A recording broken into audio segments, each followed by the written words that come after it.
Between 1998 and 1999, 4 senior citizens living in the quaint cottage country of Muskoka, Ontario went missing and are presumed dead. The 4 individuals were John Crofts, who was 70 years old at the time of his disappearance, 89-year-old John Semple, 69-year-old Ralph Grant, and 77-year-old Joan Lawrence. All 4 had several things in common. They were essentially alone in the world. They either had no close family or friends due to old age, mental illness, or a combination. They all lived in what were called Christian senior residences in the area, and they were all connected to one family, the Lands. Although none have ever been found, police are treating each of their disappearances as mysterious. From the South Shore of Lake Erie, this is Great Lakes True Crime.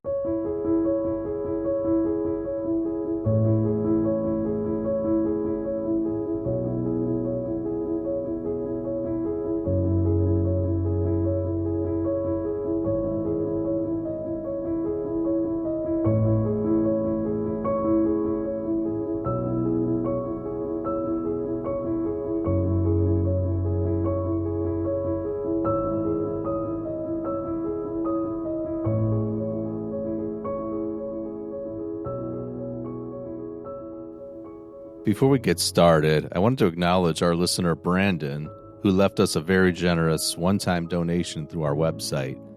It's very much appreciated, Brandon. We've also recently received some very kind reviews on Apple Podcasts. The 5-star reviews are very much appreciated as well, and they really help get the word out about our show. Now back to the story. Just a 2-hour drive north of Toronto, the Muskoka area has no shortage of scenic natural beauty with its extensive system of lakes and rivers. It is a very prominent vacation destination for outdoor enthusiasts, boaters, and families, especially in the summer months.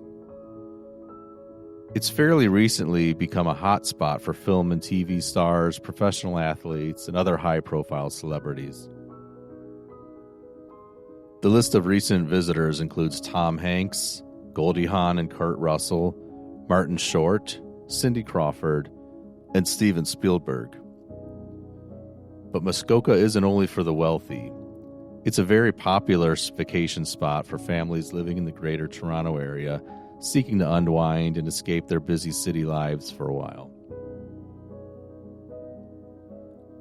Our story begins on the morning of December 16, 1998, when 28-year-old Ontario Provincial Police Detective Aaron Burke submitted a search warrant request. In that request, Detective Burke outlined the facts of her then 3-week-old investigation into Joan Lawrence's disappearance. She obtained the warrant, and the next day, December 17, 1998, police descended on a Muskoka area farm at dawn. While speeding past the gate and down a long farm driveway, Detective Burke couldn't help but notice the mountains of junk that had been dumped at the farm. Old snowmobiles, appliances, construction debris, and who knows what else. The 68-acre property located in Huntsville, Ontario, was about 143 miles or 230 kilometers north of Toronto. It was basically being used as a landfill rather than as a working farm, and Detective Burke believed the body of 77-year-old Joan Lawrence was located there. Joan was born in Ottawa, Ontario in 1921, and here's a fun fact for my fellow Americans. Ottawa is actually the capital of Canada, not Toronto. I know, right? So anyway, Joan was a petite woman with brown eyes who had worked in her early years as a freelance poet and copywriter, just barely scraping by. By age 26, she was working full-time for an advertising firm, but was apparently fired for trying to write a book while at work. She was married once, divorced once, and she moved to the Muskoka area in 1963. Once there, Joan seemed to find her true calling in life. she began caring for cats. Lots of cats. Neighbors said that Joan's cats were her babies, and she soon became known around town as the Cat Lady. After more than 30 years in the Muskoka area, in 1997, Joan began having serious financial troubles. She had been living in a local family-run retirement home, and she complained that her rent was taking up all of her pension. Late that year, she moved to a farm that typically housed at least 3 or 4 elderly residents who lived in several outbuildings on the property. Joan was given an 80-square-foot shed to call home, an 8 by 10-foot garden shed. No running water, no heat, basically no insulation, and a monthly rent of over $700. This is in 1997, mind you. That would be over $1,100 per month today. What the garden shed lacked in basic facilities, though, it did have the one amenity that Joan needed, the ability to live with her cats. About a year after Joan moved into the shed, police became aware of her living situation and were concerned. They had been alerted to conditions on the farm by a social worker who had a client that also lived on the property. Detective Rob Matthews visited the property along with the town's fire chief. They found Joan in her shed living with about 30 cats. The detective alerted Adult Protective Services staff, who began making plans to get Joan out of there. Only Joan refused to leave her shed unless she could find a place willing to accommodate her pets. With 30 cats in tow, it's not surprising that Joan didn't find anywhere else to go.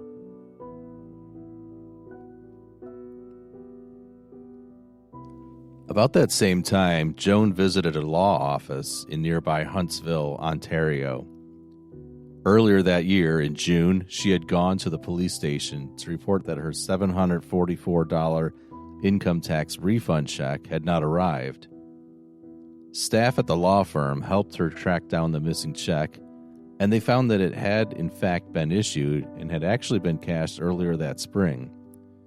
It turns out, the signature on the back of the check was most certainly not in Joan's handwriting. As all signs pointed to the money being stolen, Joan was working with the law firm and police to open up an investigation. That October, staff at the law firm advised Joan that the paperwork was ready for her to take to the police, but she never came to pick it up. About a month and a half later, on November 25th, one of the other residents at the farm mentioned to his probation officer that he hadn't seen Joan in quite some time. The probation officer was alarmed by this discovery and quickly informed police that Joan was missing. Detective Burke was assigned to investigate a possible missing persons case. The first order of business for Detective Burke was to look into Joan's landlords, and she found that the farm was owned by 3 brothers, David, Walter, and Paul Lan. Ron Allen, who was an uncle to the 3 brothers, lived there as well. Ron could often be found driving Joan into town, taking her to the post office and the bank so she could cash her pension checks. If that's not enough family involvement, Catherine, one of the Lan's sisters, owned Cedar Pines Christian Retirement Lodge, which was where Joan previously lived. It was advertised as a comfortable retirement home with affordable rooms in a cozy atmosphere. Now, I've never been to Cedar Pines Christian Retirement Lodge, but I'm going to go out on a limb and guess that they used the terms Christian and lodge rather loosely when they came up with that name. You see, Catherine and her 3 brothers, as well as Uncle Ron, got into the business of converting run-down homes and outbuildings near Huntsville into bare-bone retirement homes for the elderly. It was said that Catherine would go into Toronto, find elderly people who didn't have much money or family support, and entice them to come and stay at what she claimed were beautiful retirement homes in the wilderness. According to brochures, These homes offered top-notch amenities, including health care provided by a registered nurse, meals planned by an in-house dietitian, and plenty of recreational opportunities, including bowling, woodwork, social events, and parties. Reality at the homes, though, did not even come close to reflecting what was advertised. One man who was hired by Catherine to do some handyman work at the property was appalled by what he saw there. In 1998, one of the residents there was so disgusted with his living conditions that he complained to the police, who looked into the situation. They discovered that as many as 11 seniors would be housed in one small 4-bedroom house. The bedrooms had multiple beds in them, and there were even mattresses on the floor in some cases. They were most concerned about Joan's living conditions, though. Again, she was in a garden shed with no insulation, no plumbing, and a door that didn't even shut properly. But police didn't find any evidence of actual crimes, so no action was taken. These were adults, after all, apparently living there of their own free will.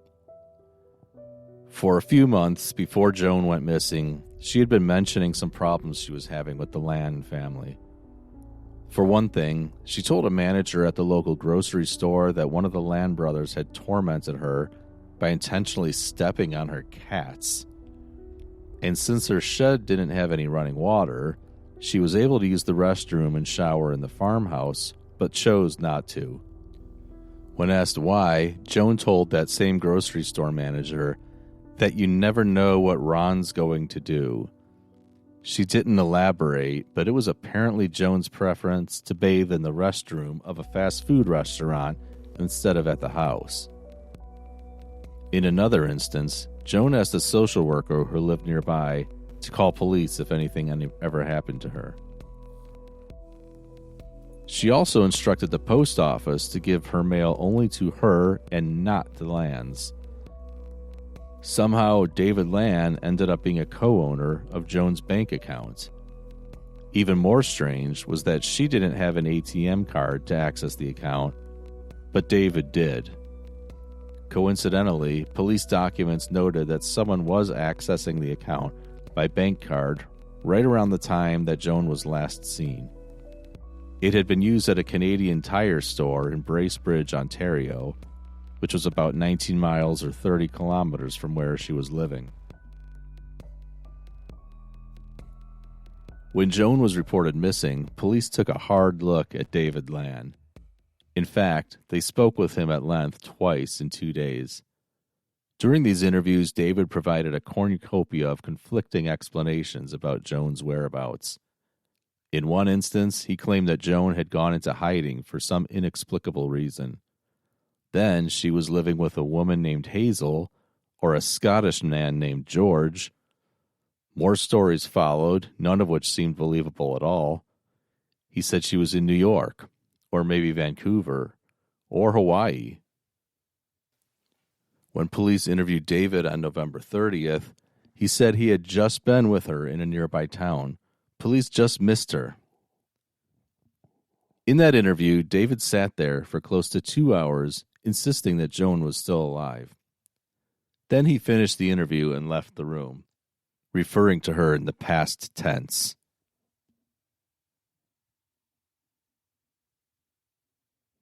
It's been reported that as the years went by, David told at least 16 different stories about Joan's alleged whereabouts. Of course, none of the stories could be verified. In December 1998, police went to the farm to perform a search of Joan's shed and the surrounding property. They wouldn't find much, though. Joan's living space had been entirely cleared out. One source told them later on that her clothes had been burned. The police didn't stop searching the property, though. They performed extensive searches of the woods, the various buildings, and all the vehicles on the property. They even used a backhoe to dig and a helicopter to search from the air. They searched for days but found no trace of Joan. Next, police turned their search efforts to the lake adjacent to the property. After 2 weeks of searching there, they turned up Nothing again. No Joan, not even any of Joan's possessions. The only thing they found on the property belonging to Joan were cats. Not the 30-some cats that she had, but about 6 or 7 of them, and they had all been shot to death. Aside from the appalling conditions that Joan and others encountered at Cedar Pines, a local woman made a very disconcerting discovery upon a visit she made there. Betty Ireland, the wife of a local attorney, went to see one of her husband's clients who was living at Cedar Pines. This was a man who had been sober for 20 years, but when she visited him, he was clearly intoxicated. He had also reportedly given Catherine Land $700 for a new furnace on top of his monthly rent. So who exactly are the Lands, and how did they get to this place? We'll delve into that right after this quick break.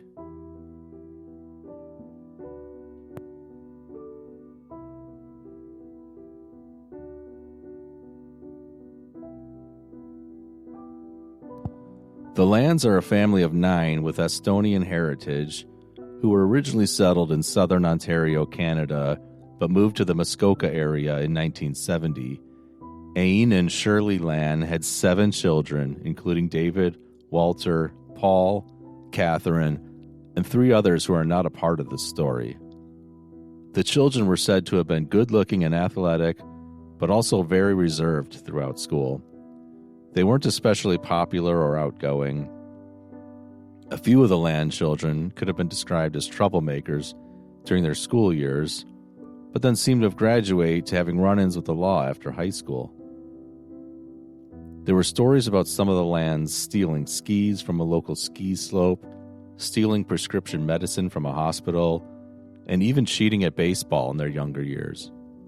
If you've ever seen or read The Best Christmas Pageant Ever, I imagine the Lands being very similar to the Herdmans. The oldest brother, David, has a criminal record for breaking and entering and theft. Walter's criminal record began at the age of 18 and continued into his 40s.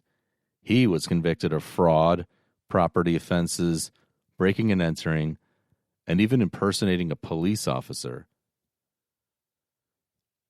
By the time Catherine was in her mid-20s, she had been convicted of multiple crimes and was incarcerated for drug possession, theft, and extortion. She did some volunteer work as the treasurer for Muskoka Christian School, but it was discovered that she had stolen nearly $30,000 from the school while she volunteered there. Catherine was convicted of fraud for that theft, but it was the Land's next business venture that landed the family in infamy for decades to come. Around 1994, some of the Land siblings decided to go into the retirement home business together, eventually running the 3 homes in the Muskoka area. We mentioned Cedar Pines Christian Retirement Lodge earlier. That home was run by Catherine and was home to about 8 residents at any given time. Nearby was Fern Glen Manor, which was run by Walter, Paul, and Catherine together, and usually housed between 8 and 12 elderly residents in its 10 bedrooms. The third home didn't have a name and was never officially advertised as a retirement home. This was the, quote, farm that we've been talking about and where Joan lived when she went missing. There were usually a few people staying at the farm, so altogether the Land's 3 retirement homes would have about 20 people at a time living at them. Back when the Lands opened their retirement homes, there was virtually no oversight of such facilities in the Canadian province of Ontario. There were only general fire and building codes, and some regulations that individual cities or towns may have enacted on their own, but that was it. That's changed now with provincial regulations taking effect after this issue came to light. By the end of 1998, the Land family found themselves the subject of 2 criminal investigations. One looking into whether residents of the retirement homes were victims of fraud, and the other focusing on Joan's disappearance.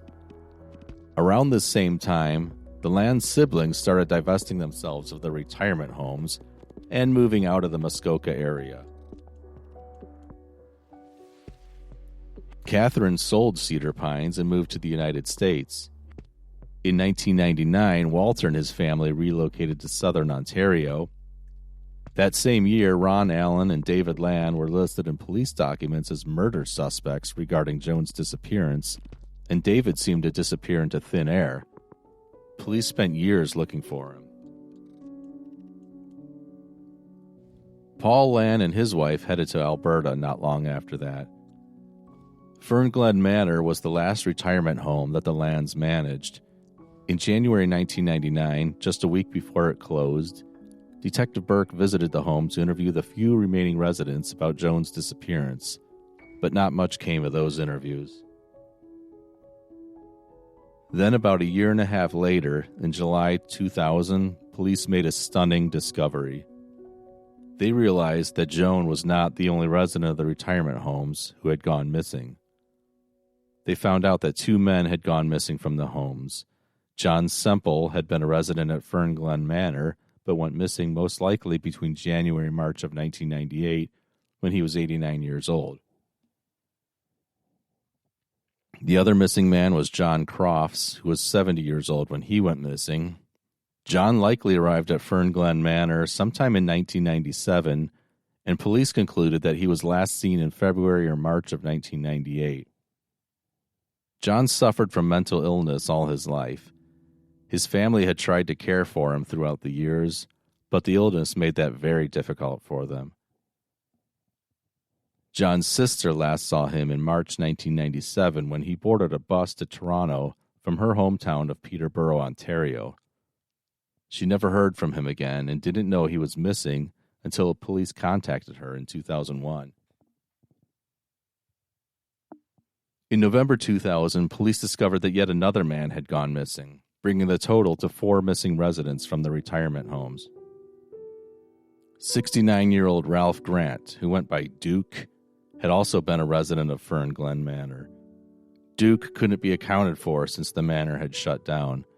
His disappearance was immediately investigated by police, but no solid leads were found. In their investigation of the 3 men who had recently been identified as missing, police discovered that all 3 of their pension checks were still being cashed, presumably by someone other than them. Another thing they had in common: none had ever been reported missing by the Lands. By January 2001, the chickens started to come home to roost for the Lands, to some degree at least. Walter's wife, Karen, was arrested and charged with committing fraud, with one of the retirement home residents being listed as the fraud victim. Karen had originally gone in on the purchase of Cedar Pines with Catherine, and according to a former resident, Karen did all the residents' income taxes for them. 3 months later, in April 2001, Catherine was arrested and charged with fraud for taking the pension checks of 2 other residents. Walter, Paul, and David Land were jointly charged in the summer of 2002 with 6 counts of fraud and 6 counts of theft, also in a pension check cashing scheme. Among the victims this time were John Crofts, John Semple, and Ralph Grant. Walter and Paul would plead guilty to their charges, for which they were sentenced to house arrest and community service, while also being ordered to pay restitution. Paul was ordered to pay back more than $20,000, and Walter more than $10,000. In Catherine's case, she was found guilty and also sentenced to 9 months of house arrest. The charges against David and Karen were eventually dropped for reasons that are not clear. In over 20 years since the 4 seniors went missing, none have ever accessed their bank accounts or been seen in public. No bodies have been located, and no one has been charged in their disappearances. There are multiple police theories about what may have happened to the seniors. It has been speculated that the 3 men died of natural causes, but their bodies were hidden so that the pension checks weren't cut off. It seems that police think Joan, on the other hand, died as a result of homicide. Retired police officers speculated that the bodies could be in a mass grave, or they could be at the bottom of the lake adjacent to the farm. The truth is, they could be anywhere. No one seems to know what happened to them. Police have tried multiple times using different tactics to try and get the Lands to shed some light on what happened to the missing seniors. In December 2000, 2 years after Joan's disappearance, Detective Burke and another detective, Dave Dobson, paid a visit to Paul Land's house. David and Walter Land answered the door. According to a transcript of the conversation that day, David advised that if police wanted to know where the 4 seniors were, they should speak with Detective Rob Matthews of the Ontario Provincial Police. David said that he knows where they all are. He took them all away.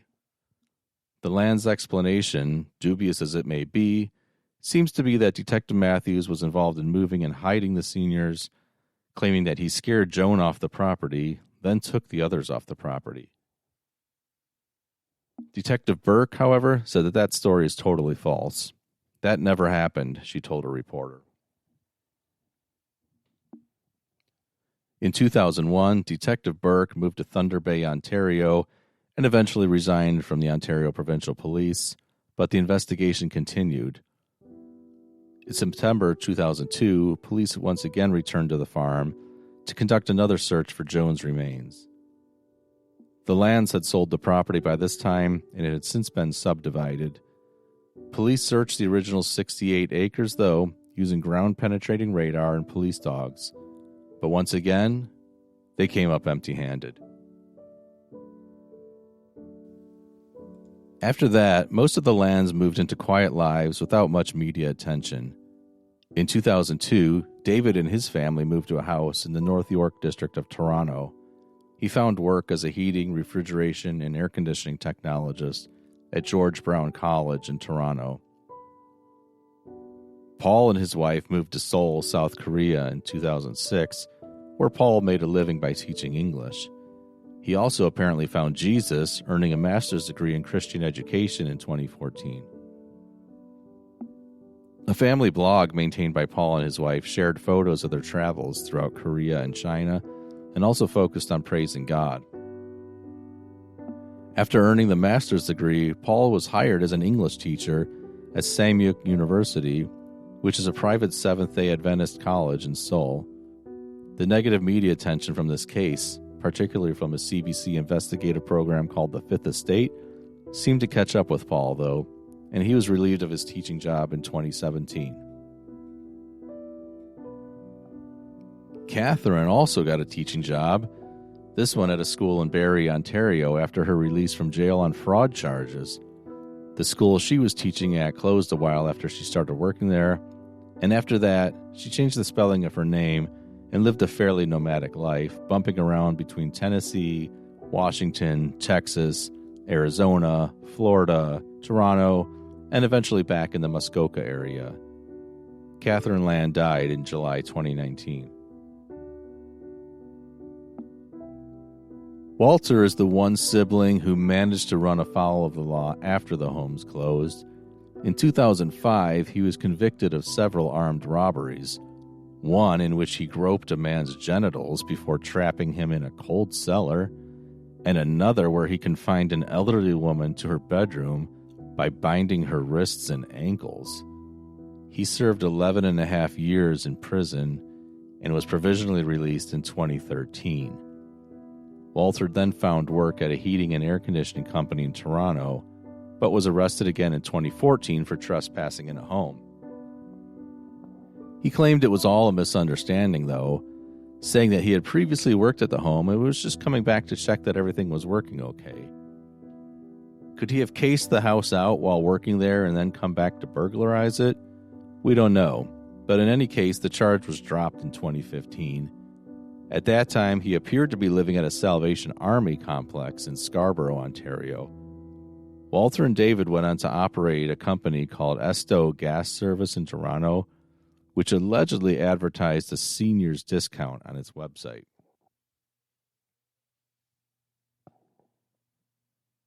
In July 2019, police held a press conference to renew their appeal for information in the unsolved disappearance of the 4 seniors. They asked for anyone who has information on the case to come forward so that the families can find some peace.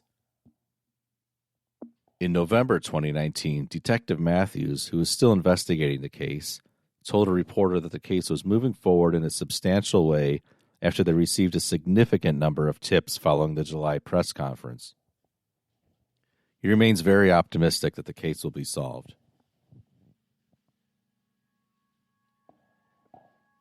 Anyone with information on this case is asked to contact the Ontario Provincial Police Criminal Investigation Branch at 1-888-310-1122 or area code 705-329-6111. You've been listening to Great Lakes True Crime. This has been your host and producer, Steve. You can follow the show on Facebook and Twitter.